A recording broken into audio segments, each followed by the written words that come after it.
Okay, two people, I think it's enough for start. I will share the screen. And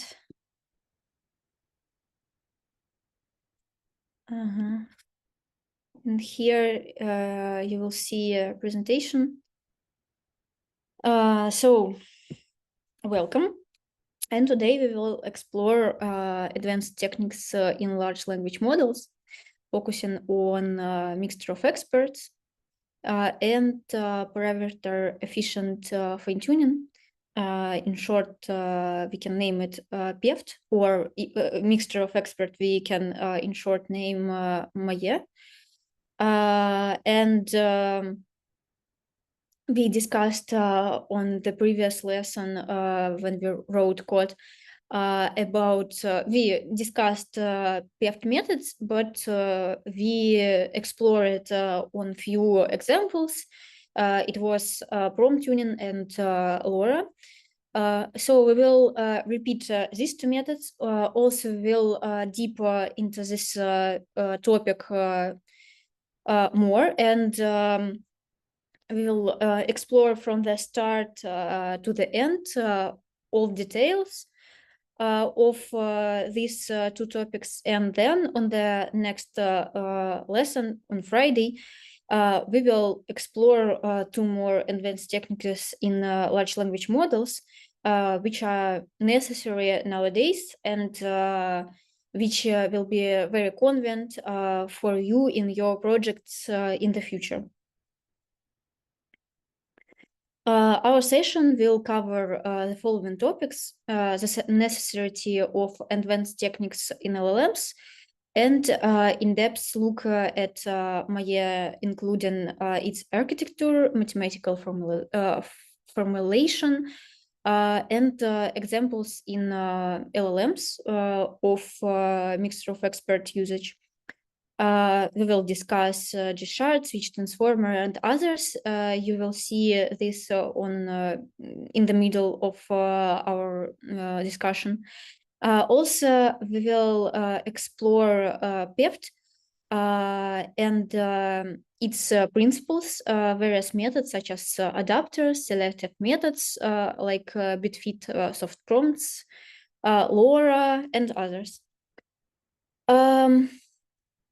Okay, so let's begin from introduction to advanced techniques.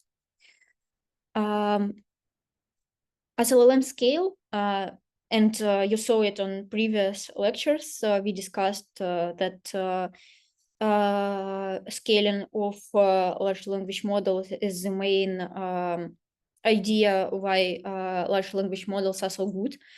And also we add a lot of data in these models, so we fine-tune it on a very big amount of data, huge amount of data. So yeah, all these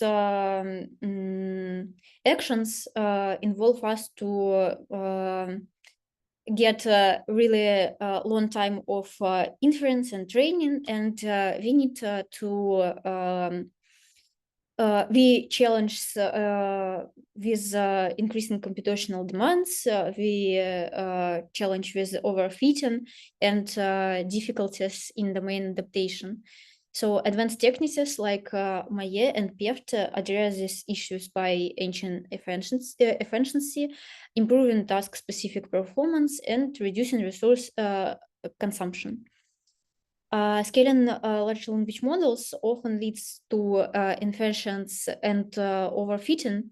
Techniques like Maye distribute computational loads across specialized submodels, while PEFT allows models to adapt to new tasks with minimal parameter updates, maintaining these challenges. Here you can see that state-of-the-art large language models are so big, and you can see of these huge circles. So it shows us that they have a really big size. And for example, GPT, let me see. Here we have kind of 7 billion parameters, or yeah, a little bit more. But here we can see that these models in the middle of the screen have almost 175 billion parameters, and it's kind of a huge size, and we must we have to infer it on a lot of GPUs, and because if we will not do it, we will have a really long time for inference, and we will not be able to create good projects with good metrics and online metrics. I mean, when we communicate with users, and we get metrics from the online usage of these consumers. So yeah, and as LLMs scale, they encounter challenges like increased computational, they meet with computational demands and others. So LLM face several technical challenges, including managing vast parameter counts, preventing overfitting, and the exponential growth in parameters can lead to overfitting, as we discussed on previous slide. So we can adapt methods. Okay, we will discuss merge algorithms and instruction tuning more deeper on the next lesson. I think the main idea of next lecture will be merge algorithm, because it is state-of-the-art techniques right now, and it's necessary to discuss it. Today we will focus on this method, so you can see on this slide how these methods can help for scaling, overfitting, when our large language models face with these issues. And let's start from the beginning. We'll discuss a mixture of experts firstly. So it's an ensemble learning technique that divides the input space among multiply specialized submodels known as experts. A gating mechanism since inputs to the most appropriate experts, allowing the model to handle diverse tasks efficiently. And Maye leverages the principle of divide and conquer, where each expert specialized in subset of the input space. This specialization enables the model to manage complex tasks more effectively by utilizing the most relevant expertise for each input. So in short, the main idea, yeah, we will discuss right now architecture, but maybe it would be better to summarize you in the beginning, which is the main idea of Maya. So we have a lot of experts. It's just layers, and when we train this model, we go for every experts, but on the inference, we can go only for one expert, which will be a better version of for this step at the moment, for this prompt. And so we can have a big model. For example, I don't know, we will have 7 experts with 7 billion parameters. So in the huge amount, we will have really big model, but on the inference, we'll have only 7 billions, and it will be okay. We will spend not so much GPUs on the inference, not so much resources, but we will get the same metrics, the same quality of this model as if we infer the bigger version. Okay, let's discuss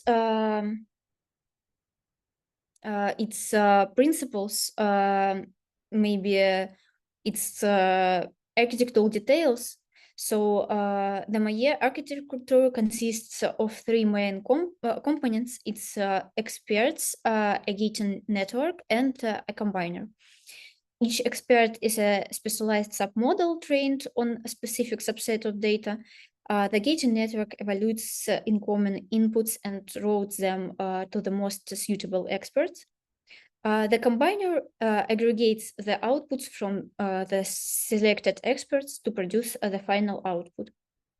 The gating network typically employs a softmax function to assign probabilities to each expert, determining their contribution to the final output. This dynamic routing allows the model to adaptively allocate resources based on the input's characteristics and ensure efficiency and performance. And we can see it on this visualization, how does it works. And you see here that in the router we have probabilities. So we go to each layer based on the probability, which model now think that it's the best way on this step. And so do the same operation. So we wrote in fully FFN layers and like we have in the transformer we have just feed-forward layers. Here we wrote in the huge amount of these layers, not in the we don't get probabilities from the previous layer and then go to another. We can wrote it in the same way in the same time. So yeah. Any questions on this stage of our discussion?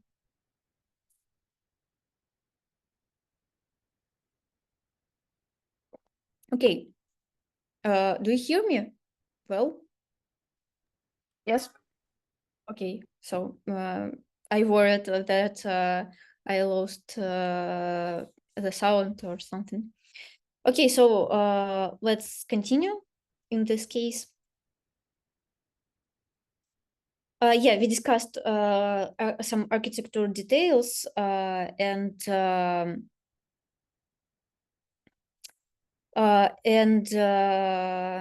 you can see the short combination of these details on this slide.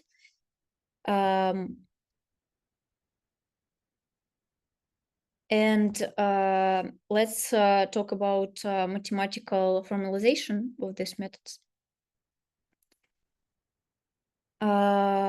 Okay, so mathematically, the Maya model can be expressed as follows, given an input, which is X, and the gating network computes a set of weights. We can see it here. Here this letter is weights. And for each expert, each expert produces the output, which is the function from X. And then the final output, Y, is a weighted sum of experts. And output that we see here is the whole combination of parameters and experts. The gating weights are typically derived using a softmax function. We saw it on the previous visualization to ensure the sum to 1. This formulation allows the model to dynamically combine the experts and multiply submodels, enabling it to handle a wide range of tasks by leveraging the most relevant knowledge for each input. And let's discuss some examples of usage MAE in large language models. The first one is G-short in short naming. Yeah, and if you have any questions after lecture, you can go to the link which is situated on the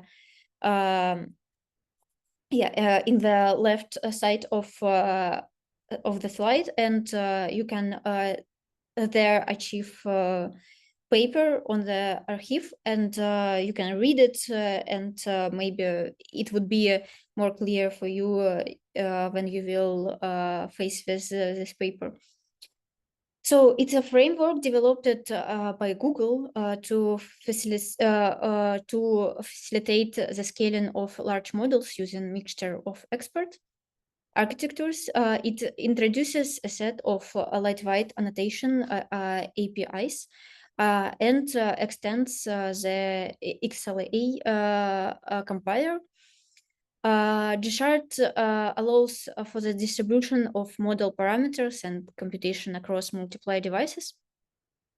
It addresses the challenges of scaling large language models by implementing conditional computation and automatic sharding.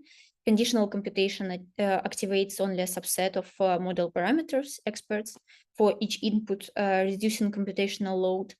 Automatic sharding distributes the model's parameters and computation across available hardware resources, optimizing performance and resources utilization. This approach enables the training of massive models without proportional increase in computational costs. And you can see in the visualization how does it works. Yeah, we just do this device placement. It's a really beautiful idea for me. And you can train bigger models with not losing speed and not lose computational resources while training. Here is okay. Yeah, we will discuss.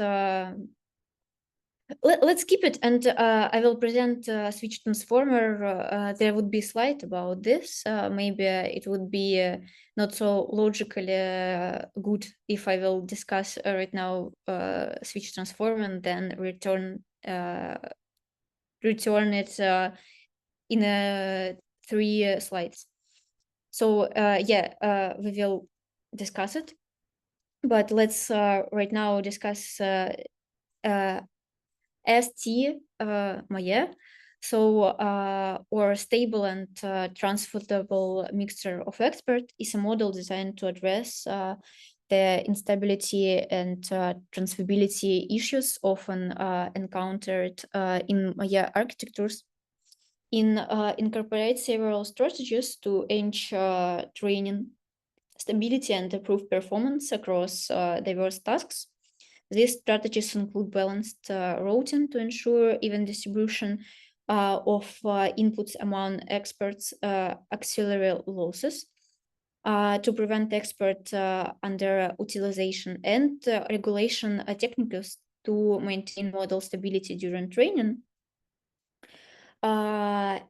It introduces a balanced routing mechanism that mitigates the load imbalance problem by ensuring that each expert receives a similar number of inputs. And auxiliary losses are employed to penalize experts that are underutilized, encouraging more uniform distribution of workload. Also, regularization techniques such as dropout and white decay applied to prevent overfitting and enhance the model's generalization capabilities. So this results in a more stable training process and improved transferability to new tasks. Also, if I tell you on practice, it's really good for real projects.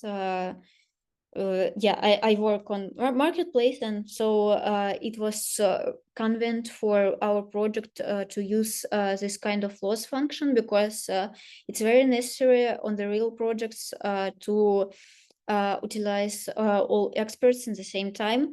And in this case, you can save your computational resources and also achieve better metrics in that time. Yeah, let's move to GLAM, or generalist language model. It's a sparsely achieved Maya model developed by Google also. It employs a Maya architecture where each input token is processed by a subset of experts selected based on the token's characteristics. This design allows GLAM to scale efficiently, achieving high performance across various natural language processing tasks while maintaining computational efficiency. This model architecture enables to handle diverse tasks by dynamically selecting the most appropriate experts for each input tokens. This selective activation reduces the number of active parameters during inference, leading significant computational savings. Also, it's achieved state-of-the-art performance on multiple benchmarks, demonstrated the effectiveness or sparsely achieved Maya models.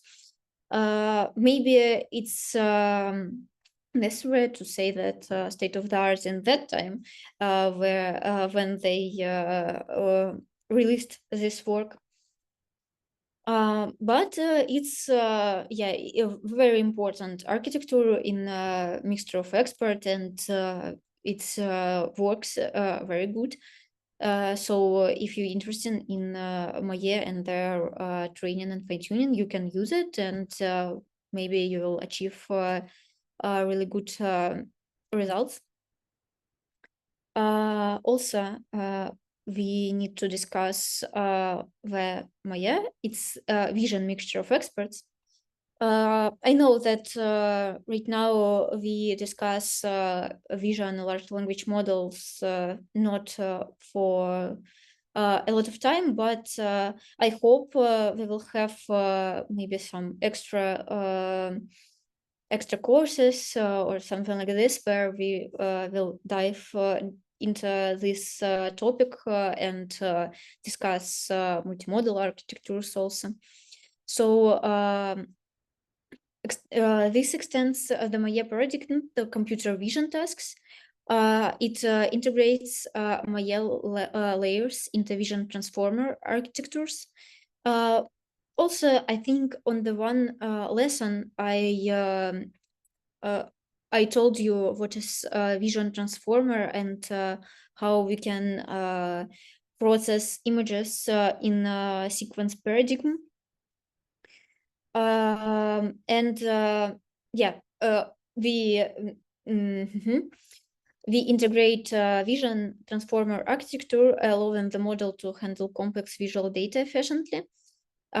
This architecture activates only a subset of experts for each input image, reducing computational requirements while maintaining high performance on image classification tasks. By incorporating Maya layers into Vision Transformer, Maya leverages the benefits of sparse activation in the visual domain. Each expert specialized in processing specific features of the input images, enabling the model to capture capture patterns and details, that computational resources are focused on the most relevant parts of the model, ensuring efficiency without losing accuracy. So it's kind of a beautiful idea also, because in a lot of state-of-the-art image models, people use this method where when we concentrate only on the one part of the model of the image, sorry, and it works very nice. So yes, let's move to the visualization, and here you can see how does it works. It's maybe on the visualization it looks not so clear, but if you will imagine image and we just use one part in the most relevant time for each step, I think maybe it would be clear for you. So any questions on this moment?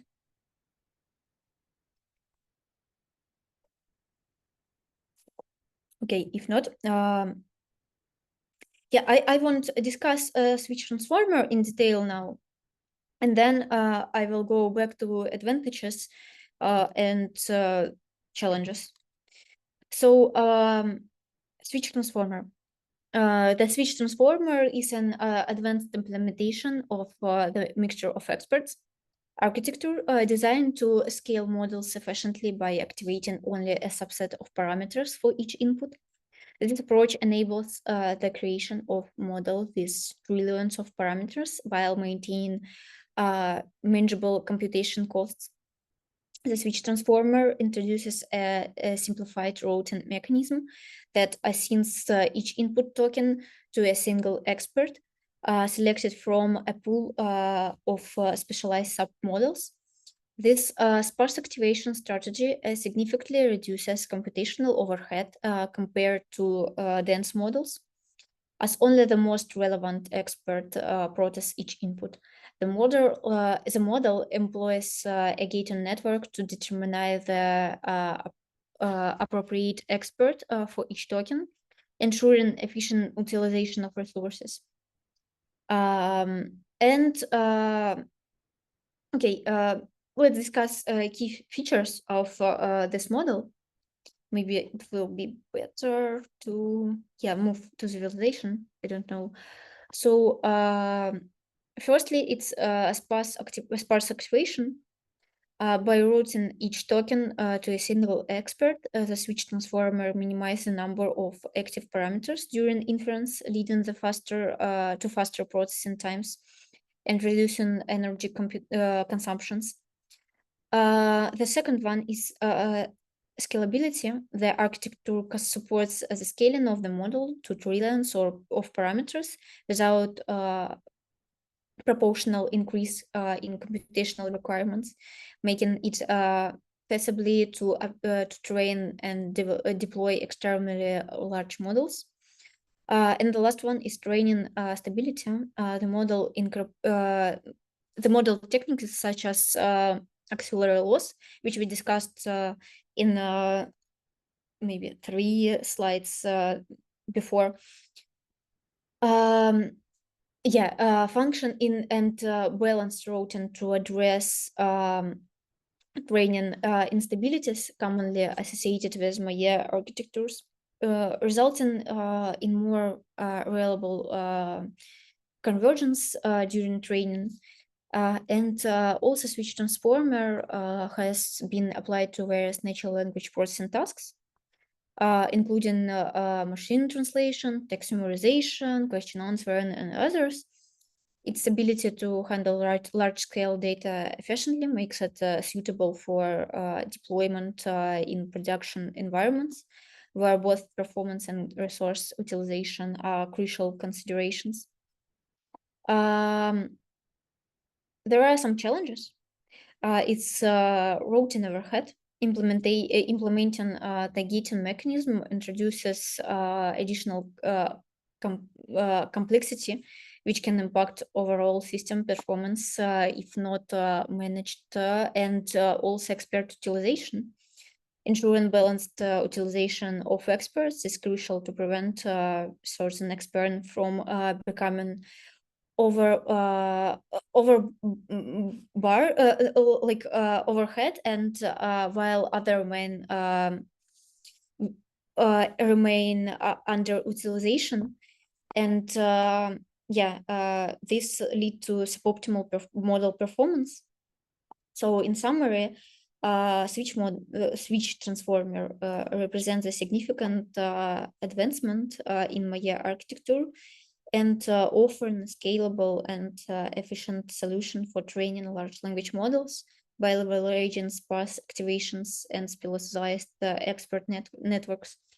So I think when researcher train large language models with Maya technique, they usually adapt for switch transformer paper and use key ideas from this paper. So any questions? Because we will now move to discussing challenges and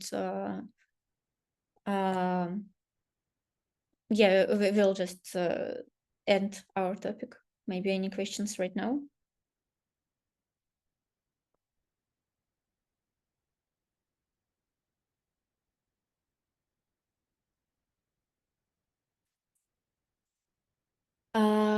Okay, so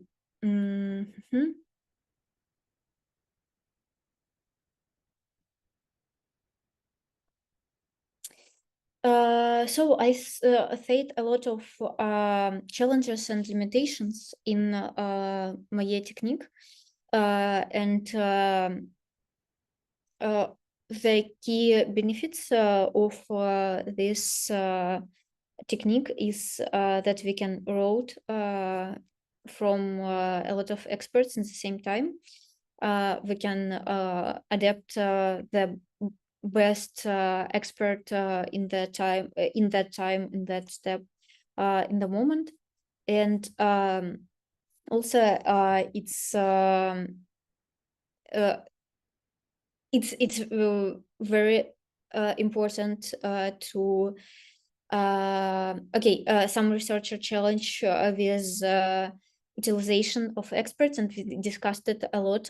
So it's necessary to prevent this challenge and use, for example, that loss that we discussed, because auxiliary loss, because it will help utilize all the experts in the moment. It will achieve better results in the end of training, in the inference, and also it will stabilize your training process. So yes, also there are a lot of advantages of this technique, and we can specialize of experts on various aspects of the task. We can not overfit in the moment if we have a lot of data. We also optimize resources of our training. It's very nice in usage, but it's necessary to remember in the same time that if you will train this Maya model for your own, you will need more resources on the training than you will train just, for example, 7 billion model. Yeah, and if you have this resources and you want to save it on inference, and also you want not spend on inference these resources, you can use it, but I think maybe it's more convenient for big companies who have a lot of resources, and you can fine tune it for your own, but I think that it would be less amount of parameters at home, then it would be achieve better results. So maybe it's good for play with this technique at home, but you will not achieve really significant result as those those models with 7 billion parameters per expert. Yeah, is the key idea that I wanted to tell you. Okay, if you have no questions, we can move to parameter efficient fine tuning. Okay, so parameter efficient fine tuning focuses on adaptation to train models to new tasks by fine-tuning a small subset of parameters while keeping the majority frozen. This approach reduces computational costs and mitigates the risk of overfitting, enabling efficient domain adaptation. PEFT leverages the knowledge. Yeah, let's move to this. PEFT leverages the knowledge embedded in pre-trained models by updating only task-specific parameters. No, let's right now say that we have a huge amount of techniques that we can name PEFT techniques, and you can see in the visualization of the slide 1, 2, 3 main groups, but also we have adapters group in additive and soft prompts in additive group too. So we can consist it to two groups, and also you can see that for example S4 technique, it stands on the combining of selective methods or reprogramization based methods, also additive methods, and it's we can say that this technique combine all details from all these four groups in the same time. And right now we will discuss which is key ideas of each group. We will understand in the end of the lecture why we name this group additive, why it is adapters, soft prompts, and others. And PEFT, as I said, it's leverages to knowledge embedded in pre-trained models by updating only task-specific parameters.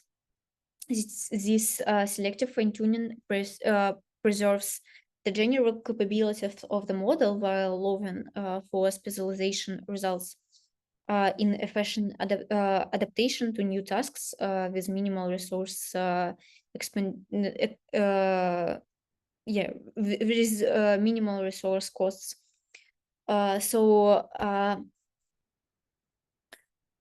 In short, we can explain these operations of PEF methods as like we add small models to the network, to the neural network. Then we train on these models and we freeze everything else that we didn't choose. And in the result, we allows editing and multiply additive models to work on inference, and we just merge new bytes with that we trained, or we use it like we unfreeze all the model and use new additive models in the same time. And it's have a lot of advantages, as you can see on the slide, and we can spend few resources for fine-tuning. We can spend few time for fine-tuning, minimize overfitting, and other details. And you saw these advantages in on previous lessons when we trained llama model with LoRa. So we just it leverage us ability to train our models with fewer parameters and spend less resources on this.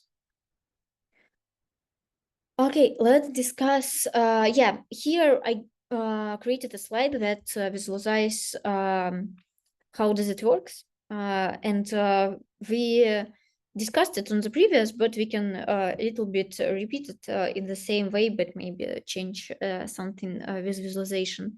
So there is a pre-trained model transformer, for example.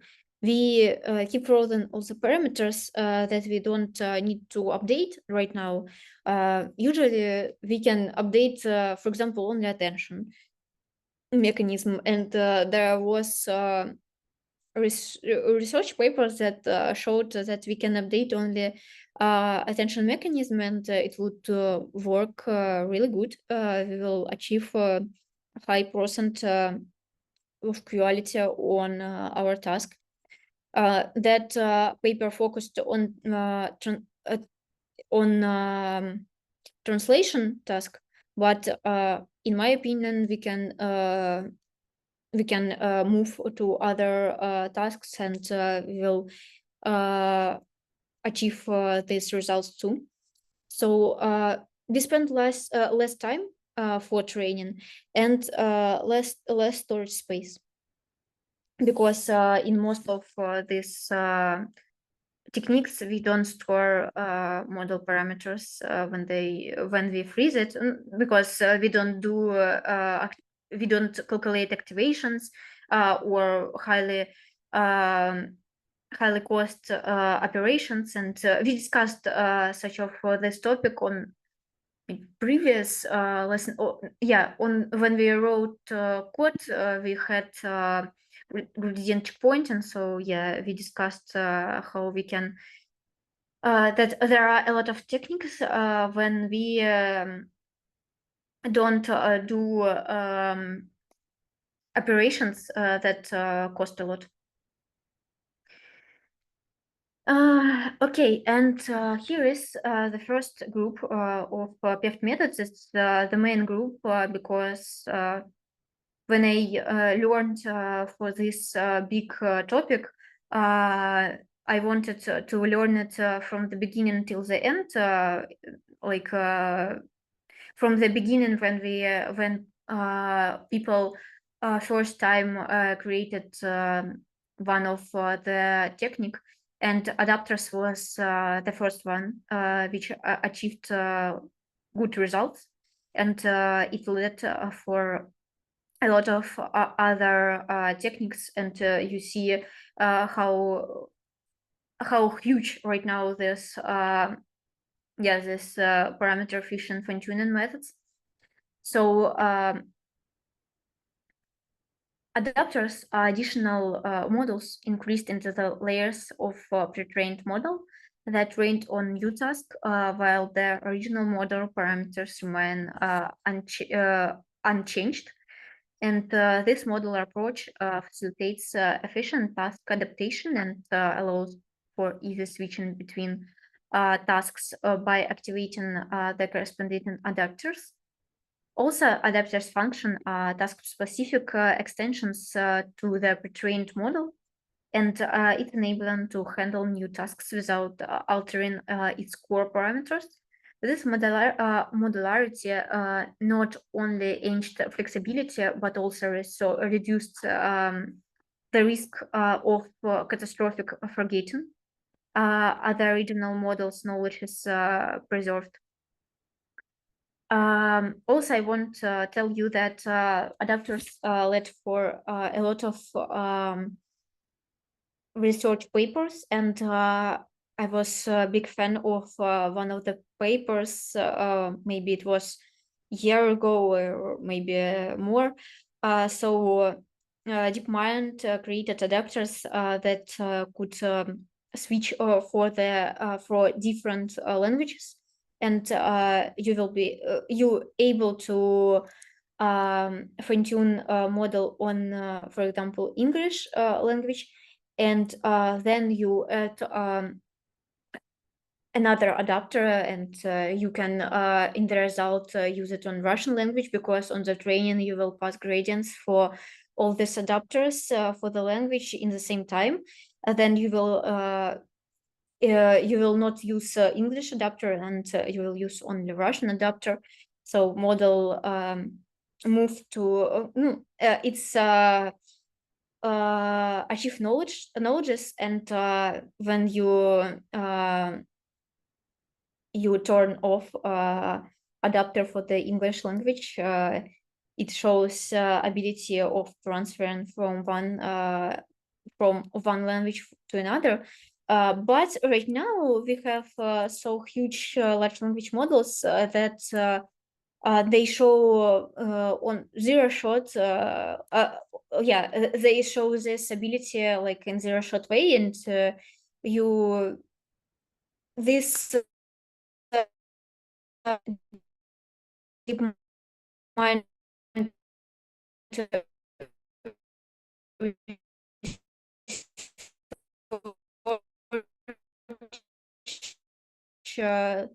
in my opinion is not good. Do you hear me well? You were lagging before, but now I think it's okay. Yeah, okay. If there are some issues, just chat. You can write me in the chat. I think I will.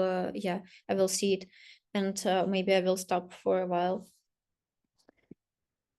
Okay. Any questions about adapters? Because here I have another slide. How does it work? So just the pipeline of how works adapters. No question. Okay. So yeah, in the summarization is just a new block with the residual connections. Here we have feed forward down and feed forward up layer, because adapter is not so huge as other layers, and we need to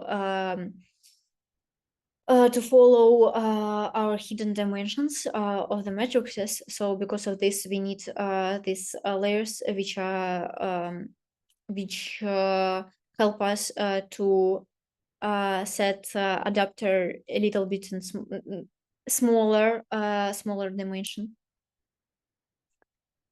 Okay, and here, how does it work? We train only these parameters, and we don't use other network. And here I texted on the slide that we have this smaller dimensionally, because like in the beginning, I didn't understand this. I thought that it's just other layers and linear layers, and why we name these adapters, why we don't name it transfer learning, for example, like in computer vision. Okay, let's discuss advantages of the approach. The adapter approach offers several benefits. It enables efficient multitask learning by allowing the model to switch between tasks through different adapters, reduces storage requirements since only the adapter parameters need to be stored for each task, and maintains the integrity of pre-trained model, preserving its generalization capabilities. By isolating task-specific learning to adapters, this approach minimizes inference between task and preserves the training model's performance across various domains. Additionally, the reduced storage footprint makes it principle to deploy models across multiple tasks without significant resource demands. Oh yeah, it's really good. It works really good. You can see it on the graphic, which metrics is achieved with this kind of learning. Okay, let's discuss the second group with selective methods. It's a path involve fine-tuning only specific subset of parameters, such as biases or layer norms, while keeping the rest of the model fixed. This strategy reduces computational costs and the risk of overfitting, making it suitable for scenario with limited data. By targeting only certain parameters for fine-tuning, selective methods maintain the stability of the pre-trained model and focus learning on components most relevant to the new task.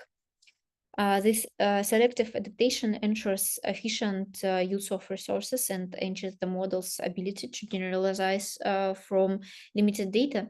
Also, I want to remind you where we have selective methods. So we discussed adapters, this purple group.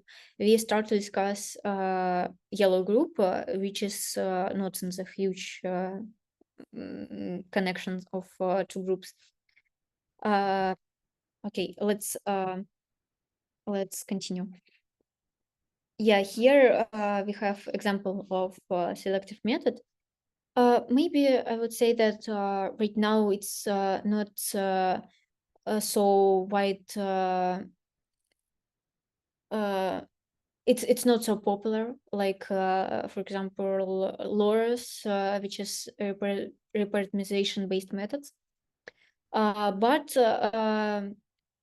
maybe in the future people will come to will come again to these methods and will create some significant researches in this group methods.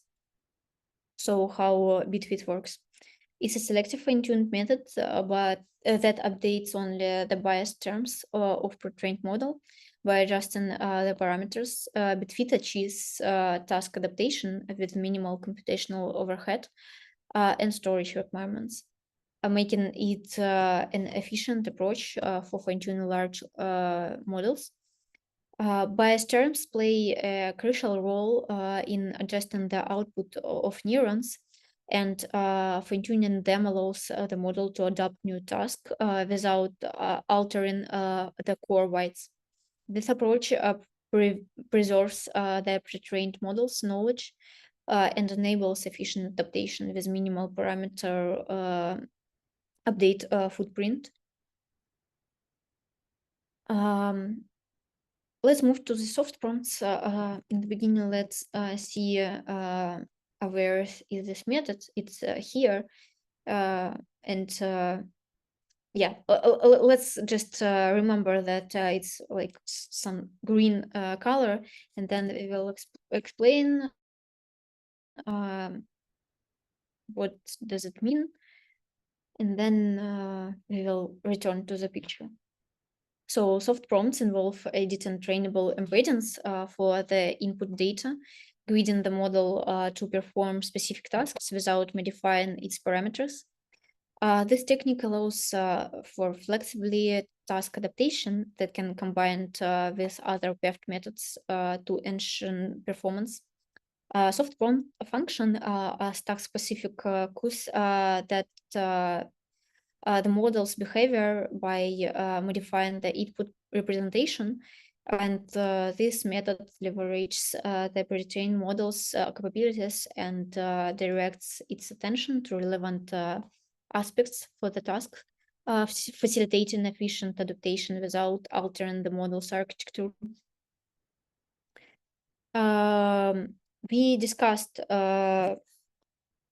prompt tuning on the seminar, and yeah, it's just a way where we add some embeddings and then train the model.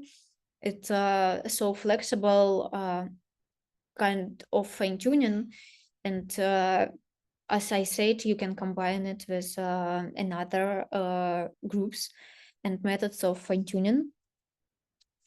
Also, it has a lot of advantages. Yeah, here it's visualization. How does it works? And yeah, people use it nowadays and achieve good results. Yeah, so soft prompts, prompt tuning. We discussed on the seminar. So prompt tuning involves optimizing continuous prompt embedding that when prepared to the input, guide the model to perform specific tasks. This method allows for efficient task adaptation and can be applied to various downstream applications without modifying the model's parameters. By learning task-specific prompts, a prompt embedding, prompt tuning efficiently reprogram to pre-trained model to address new tasks. This approach leverages the model existing knowledge and directs it towards the desired output, facilitating efficient and flexible task adaptation. Yeah, I showed you this visualization on, on the seminar. So I want to right now discuss advantages of soft prompts group. To use of soft prompts offers several advantages. Maybe, yeah, here this had this slide. It's enable repeat task adaptation without altering the model's parameters, reduce the risk of overfitting by limiting the scope of changes that allow for easy integration with existing models, preserving their original capabilities. And soft prompts provide a lightweight mechanism for task adaptation, making them particularly useful in scenarios where quick development is essential. They're non ensures the core model remains intact and maintain generalization abilities across various tasks. And here we have additive methods. And it's a combine of this, of adapters method and soft prompts. And we'll discuss right now this technique. And on the example of this technique, we will understand how does it work. But it combines the best ideas from all these two groups. Yeah, let's see how it works. So yeah, we add new trainable components while keeping original weights frozen. It's the key idea of all the PEFT methods. And also we adapt to new task, and you saw it on the previous slides. Here I showed you that we combine prompts and adapters. Okay, let's move to IA3. So I don't know how it's I know how we name it in Russian adaptation, but I didn't know will I write will I okay will I pronounce it right on English? It's in strict attention adaptation adapters introduce trainable scaling factors to the attention mechanism of a pre-trained model by adjusting these factors. This technique enables sufficient task adaptation with minimal parameter updates, preserving the model's original capabilities. It modifies the internal dynamics of the attention mechanism, allowing the model to focus on task-relevant features without altering its core parameter. This target adaptation enhances the model's performance on new task while maintaining its generalization abilities. And the last group method is reprogrammatization group reparatization-based method. It's a method involved decomposing the model's white matrices into lower dimensional representations, enabling efficient fine-tuning by updating only a subset of parameters. And this approach reduces computational costs and storage requirements, facilitating scalable task adaptation.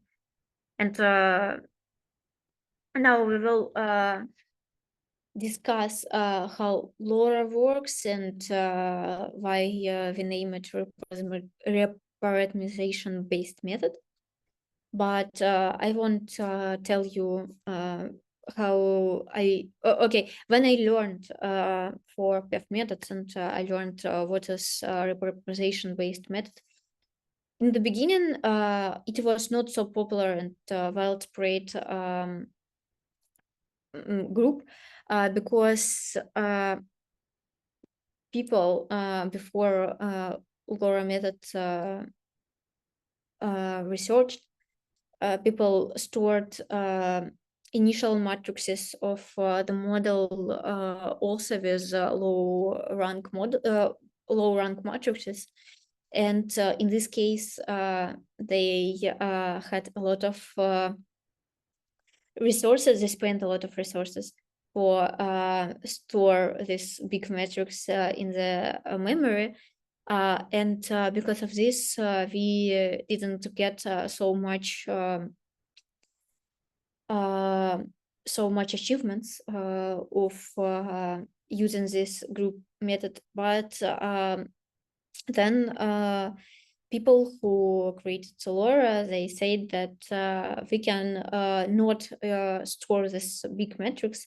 We can just forget it and use only low rank matrices and do backpropagation method there on low rank matrices, because before this method, people thought that we need to return to the initial matrix and there do backpropagation, then return to the low rank matrices and do feed forward forward pass mechanism. So low rank adaptation is a reparameterization-based method that ensures parameter efficient fine-tuning by decomposing white matrices into low rank components. This approach allows for the adaptation of large language models to specific tasks with minimal parameter updates. How this LoRa works? It operates by freezing the pre-trained model original bytes and introduces trainable low rank matrices that approximate the white updates.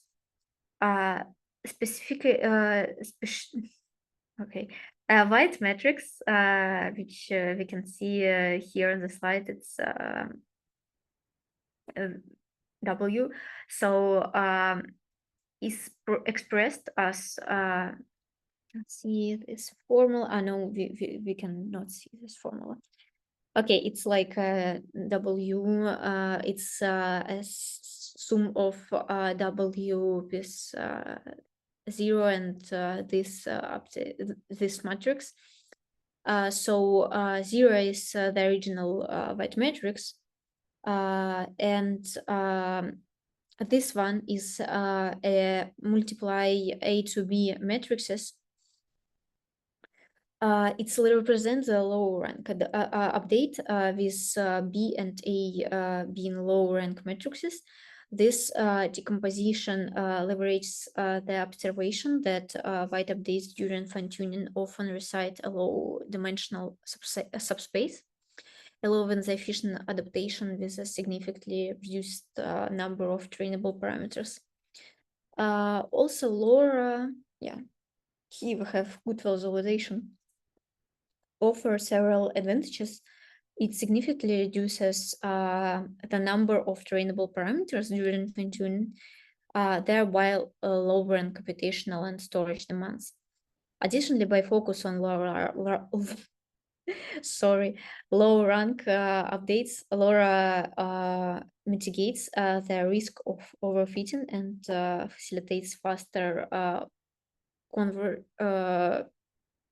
convergence during training. Yeah, by constraining wide updates to low rank subspace, LoRa effectively captures the most salient features necessary for task adaptation, leading to efficient learning. This method also enables the storage of multiple task-specific adaptations without duplicating the entire model, as only the low-rank matrices need to be stored for each task. And yeah, challenges and limitations. While LoRa offers significant benefits, it also presents challenges. But maybe, yeah, okay, we'll discuss challenges, then we move, second. It's the last slide, no? Yeah, it's the last slide. Okay, but I wanted, so maybe in the beginning, I tell you applications of LoRa, and then we'll move to the challenges. Let's return to this slide. Okay, has been successfully applied to various domains, including natural language understanding, and machine translation and text generation. It's okay, it's adaptedly to fine-tune large models efficiently makes it particularly available in scenarios where computational resources are limited or rapid deployment is required. So LoRa enables the adaptation of large pre-trained models to specific languages or dialects without need to extensive retraining. And in machine translation, LoRa facilitates the efficient fine-tuning of models to handle new language pairs or specialized domains, ancient translation quality with minimal resource okay, with losing minimal resource. And yeah, challenges. It also presents challenges.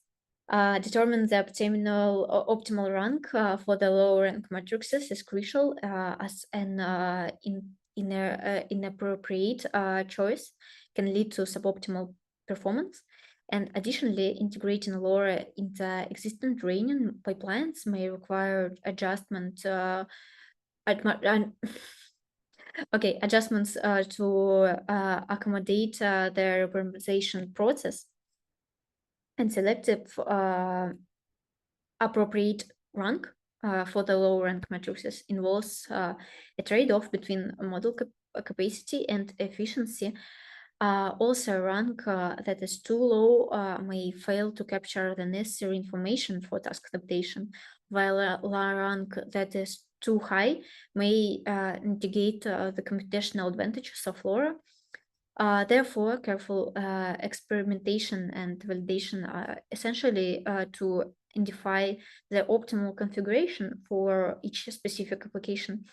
And yes, I very big fan of paper which shows that LoRa can work with okay, you need carefully choose parameters of LoRa, for example, rank, and if you will choose it for not so big model, if you will not match this, you will have really bad results, and people get it usually when they do something not in the right way, and yeah, I like researchers which adapts.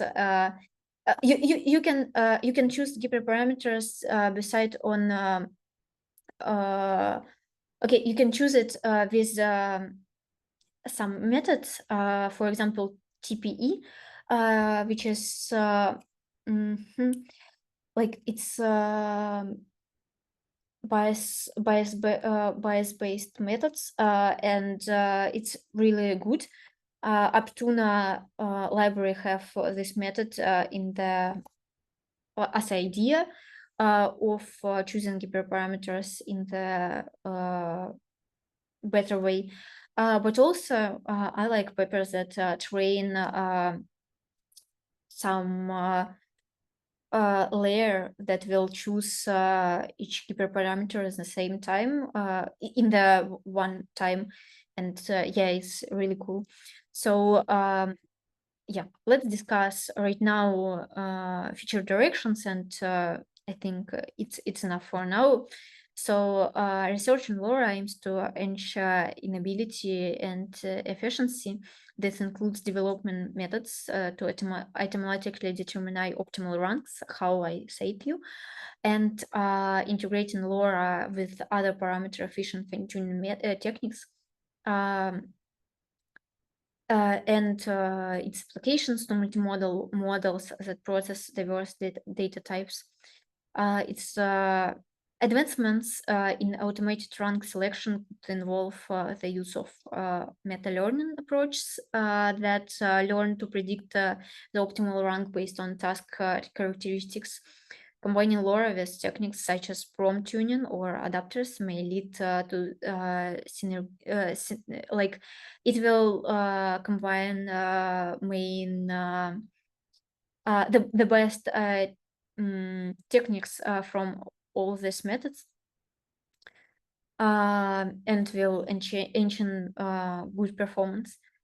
LoRa, if you will extend LoRa to multimodal models, it would enable efficient fine-tuning across tasks that involve text, images, and other data modalities. And you can search for such of these methods. Also, LoRa is really good for diffusion models, which are text to image, for example, or I don't know. I think it's good for image to video also, but I'm not so familiar with this sphere. It's more it's closer to me to discuss image modality and text modality, and maybe a little sound. Yeah, but I think in the video sphere they also use LoRa adapters. So yeah, do you have any questions? And I think it was really huge material, so you can ask me whatever you want.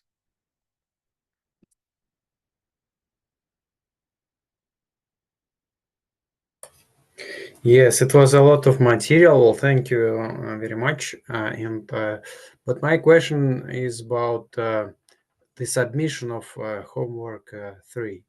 So the Okay. latest homework. Can you help? How do we submit it? Where to add the link? Something. I will remind Radislav that he said to you that you will achieve the link for the competition. Sorry. Contest. Yeah. Thank you so much. Mhm. So, yeah, I will remind him if he will not post it. I think it would be okay that you just will attach files like in the previous homeworks, and it would be okay for me. I will just looking through this homework.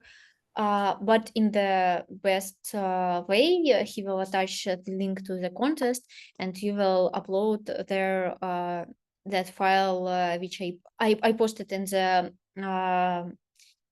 Telegram chat, how to save this file, and then you just attach it on the contest. That's it. Yeah, thanks. Thank you. You're welcome.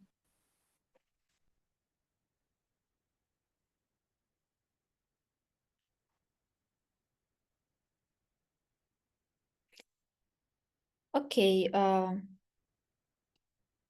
I think nobody have questions in this moment. So if you will have it, text me in Telegram. Have a good evening. Have a good weekend. Thank you for your attention. Yeah, goodbye.